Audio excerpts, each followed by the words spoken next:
Thank you for joining the April Multnomah Group webinar. This month we're focusing, we've spent some time this year focusing on some of the nuts and bolts of just managing your retirement plan. I've mentioned before that I think last year there was a lot of focus on some regulatory changes and things like that. There was a lot of activity. We're taking this year to have more of an opportunity to sort of focus on just managing your retirement plan. And today we're going to talk about fiduciary governance. My name is Greg Johnson. I'm a senior consultant here at Multnomah Group. I'm joined today by retirement plan analyst Candace Finn and consultant Breon Rollins, who are going to help me with some of the conversation around the fiduciary governance. So the purpose of today's conversation is to sort of talk about how the fiduciary governance flows through your organization and who's responsible for what aspects of it, focusing largely on what responsibilities does a board have, what responsibilities does the committee have, and what documentation should you have to ensure that if someone comes knocking on your door wanting to understand why you've made decisions, that you've documented them properly. So this first slide just sort of has, at a high level, covers everything we're going to talk about, and it's sort of the way the decision-making and the fiduciary governance process works. And it really starts with the board. And then the board typically doesn't do the day-to-day operations. So they'll delegate oversight of the retirement plan to a committee. There will be some governing documents that the committee will use to sort of direct their activities. The committee typically has the authority to hire and monitor third-party service providers and maintain a fiduciary file. And then it comes full circle with an annual board report. And we're going to do a little deeper dive on every one of these items. So again, the first thing is the fiduciary responsibility really does typically start with the board of directors. And as the governing body for the employer, they often are the ERISA fiduciary. Now, I have had some board members say, no, we're not fiduciaries. But in reality, they typically are. So the plan sponsor is the employer, and then the board assumes the role of the plan administrator. But in reality, most boards delegate the oversight of that plan to other individuals, typically a committee. Sometimes it might just be one employee, depending on the size of the employer, or maybe a department within the employer. The way this is done is typically a board resolution will indicate who the board is delegating the responsibility for the retirement plan. Now, I think the third and fourth bullets are sort of the key one, especially when responding to a board member that maybe doesn't think they have any fiduciary responsibility relative to the plan. Even though they delegated the responsibility to manage the plan to someone else, does not remove the fiduciary liability from the board. Even though they don't manage the day-to-day activity, they still must monitor whoever they delegated the responsibility to. So typically, that's why I say it comes full circle in an annual board report, where whoever they delegated the responsibility to is responsible for reporting back to the board, and the board needs to take that seriously in ensuring that that committee or the individuals are meeting their responsibilities. So again, typically you have the board completing a resolution that will delegate the management to a committee.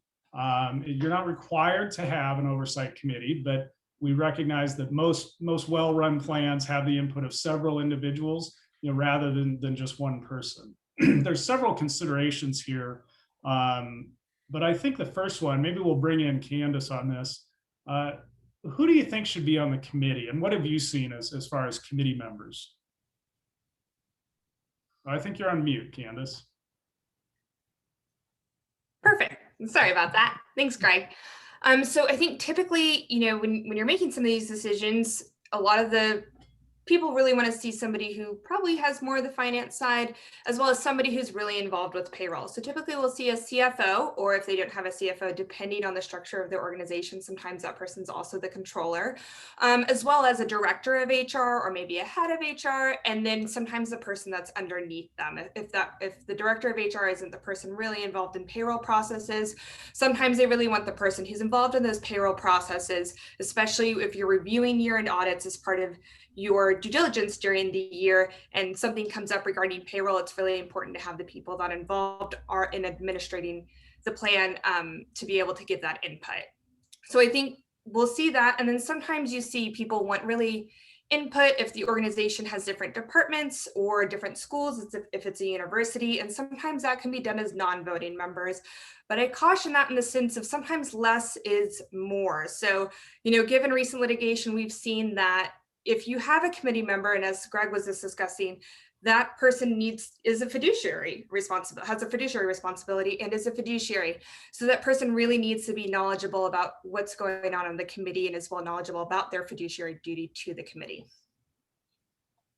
All right, yeah, and there's several other sort of administrative aspects of running the committee that are included here. How frequently will the committee meet? Usually we see quarterly reviews that at least give the committee the opportunity to review the investment performance.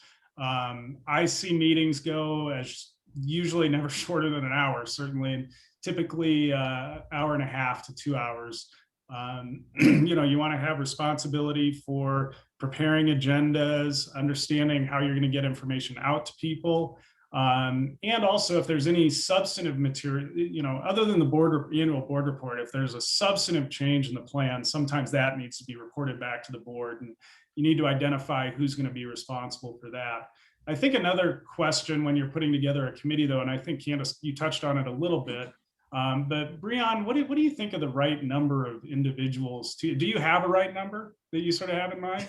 Yeah, no, thanks so much, Greg. That's a great question. So while there might not be a one size fits all, as Candace mentioned, structure of your organization, you may be more centralized versus decentralized. But we would say that there is a sweet spot that you can probably land at as it relates to number of committee members. And if you're looking at around the 4 to 10 member range for your fiduciary committee, if you're less than 4, you can end up in a situation where the decision is always just made with that one person. If you're more than 10, you can end up in a situation where it's difficult to make decisions. So that 4 to 10 member range with a diverse group within that committee allows for some thoughtful discussion, then also some additional streamline for decision making in the event that there are changes or decisions that need to be made during that quarterly meeting. So I'd say about 4 to 10 is generally what we've seen that makes for a successful committee that allows for not only good decision making, but also a streamlined process. Yeah, I think that's right. And I think Candace alluded to it as well, though. I mean, politically, you have to look at your organization and decide, what groups maybe need representation. And if so, that sometimes can result in a larger committee, but it can make decision-making a little more challenging. So just one quick note is some of the insurance coverage for the committee and for the plan. The first item, so a fidelity bond is required for all employee benefit plans covered by ERISA. And it's important to note that the fidelity bond protects the plan and the participants. So the fidelity bond covers really everyone who handles funds or other property of the plan against all of these types of losses: larceny, theft, misappropriation. So if someone's stealing from the plan, that's what the fidelity bond protects against. The other type of insurance that is separate and distinct from the fidelity bond that is not necessarily required is fiduciary liability insurance. And this is the insurance that protects your plan fiduciaries, so the board members and the committee members from a breach of their fiduciary responsibility. I didn't say it at the beginning, but Breon actually has experience sort of working on both sides. He worked for a plan sponsor prior to joining Multnomah Group. So I wanted him to sort of answer a question that he maybe has faced from time to time is, what happens when a committee member is thinking about their responsibility to the plan and says, well, wait a minute, do I have this insurance? I'm not sure I'm covered. What do they do when that happens? Yeah, no, as Greg mentioned, in a previous life, I served on committees as a fiduciary, a plan sponsor for a retirement plan. And one of the questions that I would also often get is, well, I've heard about this insurance, but one, I don't know if it exists within our organization. And two, if it does exist, where can I find it?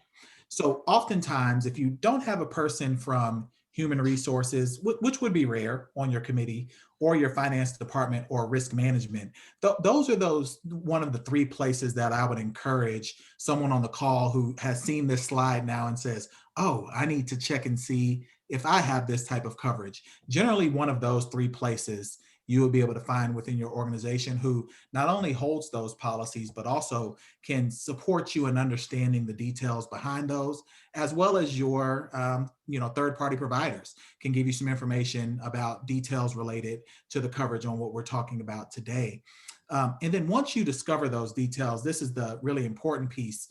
As we're going to be talking about some foundational documents and some details throughout the remainder of this presentation, you'll want to include those as a part of your foundational documents. You'll want to include that information as a part of a fiduciary file, just so you can understand as a committee what insurance, what bonding is available as it relates to you being a member of your committee.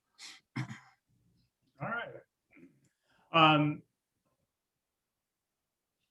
So now that we've got the committee established, we know what sort of insurance coverage we need there. We want to talk a little bit about, how do you really run that committee? And, again, I said that you don't have to have a committee. And if you don't have to have a committee, then you don't necessarily have to have a charter. But we do consider it a best practice to establish a charter. The two documents that we're going to be talking about is the committee charter and the investment policy statement. Now, the committee charter describes more what the responsibilities are of the specific committee. And it sort of tells them both administratively how they're going to operate and function, as well as some of the other oversight that they have. So it allocates the responsibilities amongst the committee members. It sort of indicates who's responsible for what. And it's also sort of a map for committee members to understand what exactly is their role. I think Candace sort of referenced it in some of her earlier comments.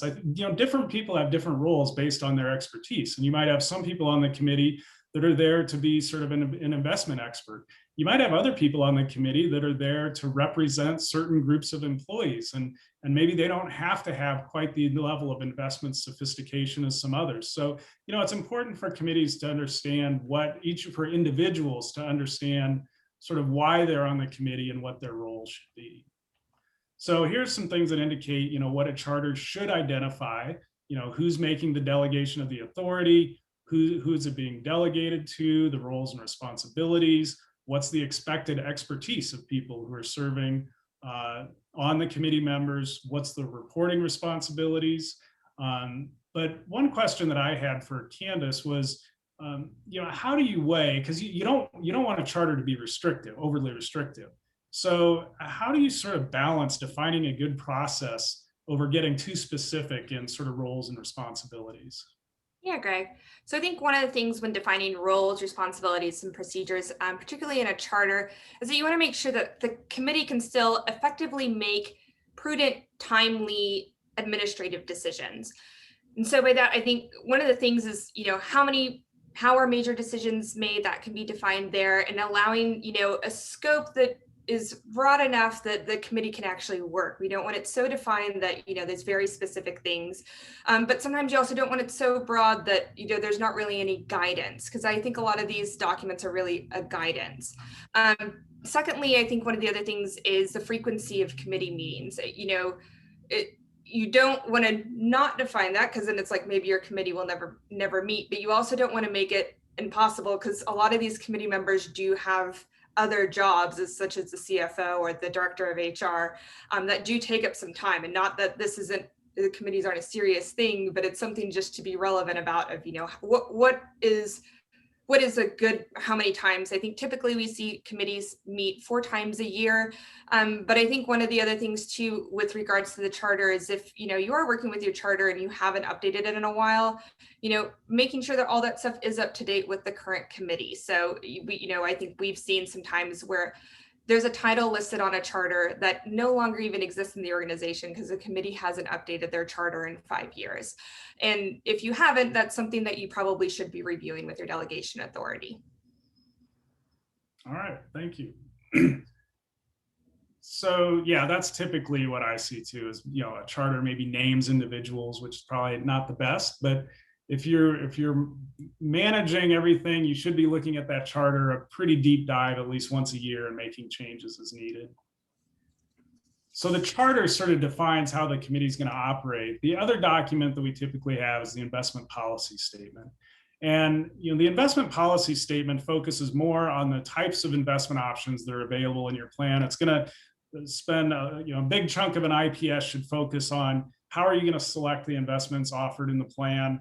How are you going to monitor those investments once they're in place? And if you do have some that are underperforming or not meeting the requirements, how are you going to remove or replace those funds? The unique thing of an investment policy statement compared to like the investment policy, or for a defined contribution plan compared to investment policy statements for endowments or foundations, is it's not unusual to see some additional information related to maybe how you communicate with employees, employee education. You'll often see the named qualified default investment alternative named in that. It also might identify any options that maybe are resting in the plan that aren't being monitored by the committee. An example of that would be if there's a legacy annuity product or something like that that the plan sponsor has limited control over. The IPS might call out, hey, we're monitoring these things, but we're specifically not monitoring these things, to make that clear.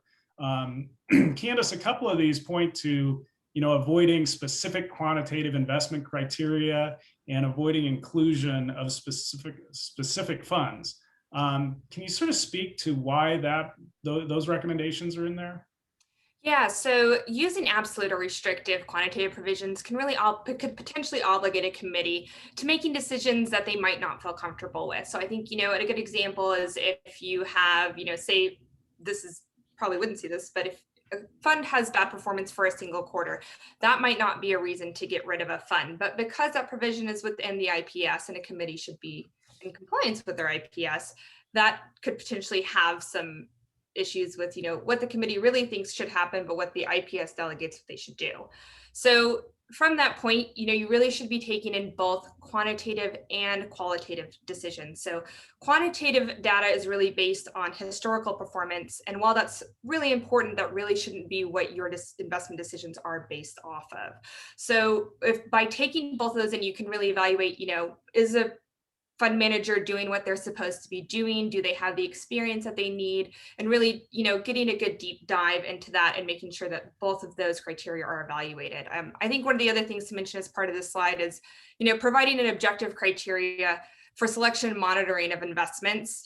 Having the ability to make those decisions that's not just based on quantitative data is always really important. Yeah, I think another thing with the defined contribution investment policy statement, when you make fund changes, you want to be flexible enough so that you don't have to make immediate decisions, because you do have to keep in mind every time you make a change, it does impact everyone. There has to be a communication to everyone. You're potentially moving people's money around, and they do see those changes when you go in and make changes to the fund lineup. So oftentimes a committee will hire a third party to help them manage the plan. And this slide just shows some of the examples of the type of individuals that you typically see a committee looking to for assistance. They often have outside counsel. They almost certainly have an auditor. They often have an investment consultant, and then a record keeper or third party administrator. So when you think about knowing when to hire a service provider, there's several points here that you should consider. The second point says, does the committee lack the expertise to fulfill a specified fiduciary function? My experience with committees is oftentimes they have a very high level of expertise and knowledge and understanding of retirement plans. So it's not really an issue of not having the expertise. It's not having the time is often what I see, or the people who are serving on the committee, they all have full-time jobs doing something else. And so it's more a matter of, we have the expertise, we understand the work that's being done, but we want to outsource it to someone else for us to be helped so that we can go focus on our regular day-to-day job. I do think a couple important points here, though, is The fourth and fifth bullet about how will the service provider be compensated, it's critical for the committee to understand how all individuals that are being paid by the plan are being compensated and whether that compensation is fair and reasonable. And I think it's also extremely important for the service provider to understand any conflicts of interest. More and more there are alternative ways for third-party providers to make additional compensation in working with plan participants. That's not necessarily a bad thing. It's just important that the committee understand what those alternative ways of being compensated are, how frequently they're being used, and whether or not they're priced reasonably. And so, those are the things that, again, when you think about what is, the committee's responsibility is really the same as the board, right? So the board delegates stuff to a committee, but needs to oversee the committee and make sure they're meeting their needs. The same is true for the committee. If you hire a third-party service provider, you can't just sort of throw everything over the fence to them and just let them do their thing. You need to continue to monitor them and ensure that they are still meeting the needs of the plan. So after you've hired a third-party provider, one of the questions, and I'll throw it up to both Breon and Candace, what are your thoughts on the oversight that I'm talking about? How do you complete and conduct that oversight? Yeah, Greg. So I think one of the biggest things to just after you've hired that provider is really documentation and monitoring. And you have to continue to, as you said, to monitor that provider, especially in regards to fiduciary governance, to show that, if you've moved from somebody who had poor service to somebody different because of service issues, is the new provider really meeting the needs of the participants, meeting the needs of the committee, and then as well, of course, just document in those minutes. Yeah, and many of you on the call are probably with current service providers that you've been with for a good bit of time now. For example, your record keeper. And oftentimes during the monitoring process, they're always rolling out new initiatives or new items that can enhance the participant experience or the plan sponsor experience. And if you've been with that provider for a good bit, you may not be aware of some of the new information that's being shared, because oftentimes that detail may be added to new sales presentations that allow the provider to roll out new information for potential new business. So we've also been looking at, well, when's a good time to potentially do a search or a vendor search? We know there's a good amount of time and effort that it's done to have that process, but allowing you to carve out time, whether it's in your quarterly meeting schedule or a separate schedule where you can conduct some type of search if you've been with your provider for a while, gives you that opportunity to not only evaluate what you currently have, you can look at what works well, maybe what doesn't work well, and then also it gives you an opportunity to see the marketplace, not only for pricing concerns, but also just what's happening, what's new, what's changed, what differentiates your current provider from a new service provider. And then it'll allow you to outline some of your primary objectives to either continue the service that you're providing for your participants in your retirement plan, or enhance that service or enhance those details depending upon the outcome of your vendor search. So not only monitoring, but also taking the time to maybe review those in a more broad approach in a vendor search is also useful when you're working with your service providers. Yeah, and I think we've seen that in some of the litigation. It's pretty clear that you don't have to go out to RFP. It's not a requirement, but in some of the settlements that we've been seeing recently, that has been part of it, is that a requirement that they put the plan out to bid. And like Breon said, even if you're happy with the current provider, I think it gives an opportunity to see what else might be out in the marketplace that maybe your provider isn't currently offering that you might not have even been aware of. Yeah, and often to even piggyback off of Greg's comment, you can bring those items back. I mean, your provider may have the new bells and whistles, but it does take a bit to bring it downstream to current clients. So being able to share, hey, I'm aware of this detail, or I'm interested in this. Oftentimes, even providing that search allows you to even see what your current provider is doing differently in that space also. Yeah, and I think also to mention to Greg's point, if you haven't done an RFP in a long time and you've been with your service provider for 10 years and haven't really evaluated your services, it's probably time to go and evaluate that. And it's always, just given some of the litigation we've seen, it's probably good to continue to look at your services, as we talked about, post hiring a service provider. Are you monitoring those? If it's been 10 years and you haven't really been monitoring those, it's probably something to think about as a committee. I know on multnomagroup.com, we actually have some additional resources under the blogs tab that we've done. I think RFPs have been really prevalent lately, especially in this past quarter. So if you want some additional information, I know we have some resources on our website. All right. So another important piece of your fiduciary responsibility is, we always talk about document. You want to make sure you're preserving a record of really everything that you're doing. And one of the best ways to do that is through your meeting minutes. So you have your quarterly meeting. As the note says here, a committee meeting without documentation is like no meeting at all. You don't want to be left in a position where you're dependent upon committee members' memories to understand what's happening with your retirement plan. You always want to capture the minutes of what's happening. You want to show that you have a prudent process that you're following.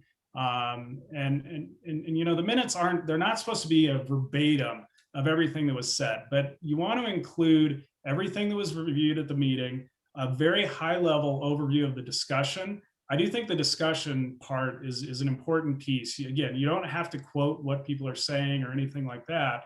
But the discussion is important because the discussion leads to the decisions made. And what you really want the minutes to have is a record of why you made the decision you made. I mean, I think it's clear as a committee member or as a committee, you don't always have to make the absolute right decision.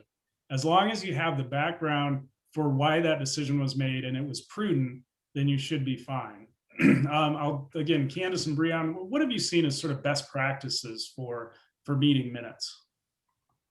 I think one of the biggest things that we see is that your meetings really should be succinctly documented, that they're really showing the process, but you're not really also oversharing at the same time. I think Greg really touched on this of it's not your meeting minutes aren't verbatim, but you also really want to show that you've done prudent process in your whatever analysis that you reviewed that led you to a decision. And additionally, that's where, as we've also mentioned previously, where you're documenting that you're monitoring your third-party services, that you're monitoring, any of the services that are provided to participants. And then additionally, that you're monitoring that you're conducting fiduciary education. I think back to the charter, if you have a fiduciary responsibility, you need to show that your committee is knowledgeable. And that's a great way, if you're doing annual fiduciary education with your committee, to be documenting that in the minutes. Yeah, and maybe I can add a bit, and I'll go back to the time when I served on plan sponsor committees. And I can imagine a number of you all on the webinar today have had to onboard new members or have had term limits as it relates to your committee structure. So not only would the minutes be a part of those foundational documents that you would share with potential new members, for example, the charter. This is the charter that we operate under, the investment policy statement, but also the minutes give your new committee members or new onboarding members a good amount of context on what's happened the last 6, 12, 18 months as it relates to not only what's happening with the plan, but what's been happening with the fiduciary governance of the plan. Giving committee members a onboarding packet that includes minutes is very useful, especially if the minutes are, as we've mentioned, succinct, document the process, and has a timeline of decisions that have been made. That allows someone to ramp up relatively quickly. I know often when I was in a previous role, we would have people, well, what's happened? I'm on this committee. What's happened over the last year? It's very comforting as the committee chair or the plan sponsor to be able to share, well, here's a packet that includes the previous minutes, a charter and investment policy statement, and it's a good way to onboard a new committee member. Yeah, I think that's a good point. It's not unusual. running a retirement plan is very much an evolution. And a lot of times the committee knows where they want to get to, but they might recognize that it's going to take them several years to get there. And, as you get new committee members, it's not unusual. And I've been in the situation where we'll be talking about some specific provision of a plan, and the committee members are saying, well, wait a minute, why was that decision made? And you can go back and look it up. And I don't want to get us too far off track, but in the interest of keeping this conversational, Breanne, you touched on something that we probably should have discussed when we were talking about committee membership. You mentioned turnover on the committee. And, one other thing to think about with your committee, and I don't have a right answer to this. I've seen committees where they have very short term limits. I have other committees that have been the exact same for years and years and years. And again, I don't have the right answer. I do think very frequent turnover does require sort of continuous education, but that's fine if that's the mix that the committee, if the committee really wants to give people an opportunity to participate in the process. You just have to recognize that if you have a high turnover committee, you probably need to focus a little more on fiduciary education. Committees that have had the same members for forever have sometimes considered, well, is that something we should change? Again, I think a committee needs to, and a board needs to decide what they think is best for their plan. Yeah, I would definitely say there isn't a one size fits all, as we mentioned before, but if you are documenting your process with either way, whether you have a short-term committee member or more long-term committee members, you will be able to find yourself in a nice spot as it relates to, well, we have our documentation. In the event that one person who was a long-term committee member determines, hey, I no longer have the capacity to serve, or I'm retiring, or I'm taking another role elsewhere. That gives you the information that you've got the backup on the decision-making, as Greg mentioned, and then also your documentation, as Candace mentioned. It allows you to be in a good space. The minutes are very foundational, along with your charter and investment policy statement. And that's a good lead into the next slide, right? You've got your minutes, your IPS, your charter, your 5500s, you've got all this information. And it's really important for someone on the committee. It doesn't necessarily need to be a voting member, but someone needs to be given the responsibility of maintaining the fiduciary file. This slide just shows an example of how a fiduciary file might be organized. You need to do what works best for you, but I think in most cases, it would be ideal if committee members have access to the fiduciary file, can go through the information. This slide just sets it up as having sort of all your plan related documents in one spot, all your participant related documents, and then any governance and oversight documents. And this just provides a list of some of those items.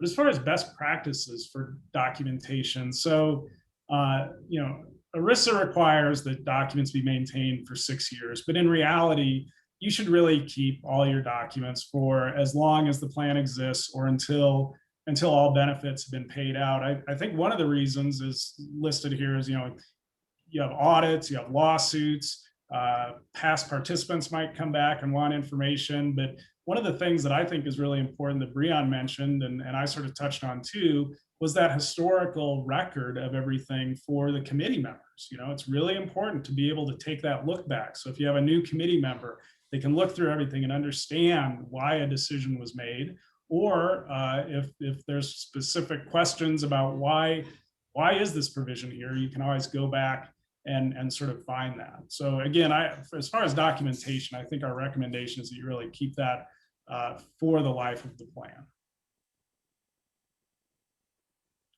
So the final responsibility that some committees do, not all of them do, but is the annual board report. And this is what provides the board the opportunity to ensure that they're meeting their fiduciary duty of oversight. And typically what we see is this comes out in the form of an annual report. It'll list all the committee members, give an update of any governance documents, talk about what the process is that you use in monitoring and selecting and monitoring investments. Talks about the monitoring of all the fees that are in the plan, both for third-party providers and any investments in the plan. talk a little bit about what the employee engagement program is. Again, this is a defined contribution plan, not an endowment or foundation. So the manner in which the employees are being communicated with is an important part of that. And also the plan administration. The committee does typically have responsibility for plan administration too, even if that is sort of being delegated to another area of the organization. It should report on that as well. In addition to the annual report, I mentioned this earlier, but if there's any substantive changes or significant changes or any issues maybe with some of the investments in the plan or some of the third-party providers, that should be reported to the board as well. So that reaches the end of today's presentation. I do have one question in the chat room that relates to it goes back to the fidelity and bonding. And it says that if payroll is outsourced, do those employees need a bond or insurance? Breon, you might have some insight on this. Yeah. I'm not an insurance expert on this one. I do know that anyone at your organization who handles funds or other property, even if they're getting it over to the payroll provider, would still need to be covered by that fidelity bond. Definitely. I'm not sure about the others. Yeah, and that's a great question, and it's kind of twofold. So to start with Greg's point, anyone within your organization, they would end up being considered what's called a plan official. So that's someone who has physical contact with cash, checks, or similar property, power to negotiate, disbursement authority or indirect disbursement authority. But also, if you have a third-party payroll provider, generally those providers themselves not only have insurance, but they're also bonded. So it's not necessarily that they're under your current policy because they're a third-party provider, of course, but generally they will hold their own, not only insurance, but also a fidelity bond. It's often called, coverage for crime and or theft that could happen at the payroll provider. So you'll probably want to check with your payroll provider to ensure that they have their own portion of insurance and or bonding. And of course, if there's any additional information, we'll provide that back to you all for question and answer there. But to Greg's point, if they're part of your organization, they definitely will be covered under the fidelity bond that you all hold. All right. Well, I don't see any additional questions, so I think we'll go ahead and wrap up a little early. But Breon, Candace, thank you for joining me today. And for all of the attendees, thank you for taking some time out of your day to spend with us. Have a great day. Bye. Thanks so much.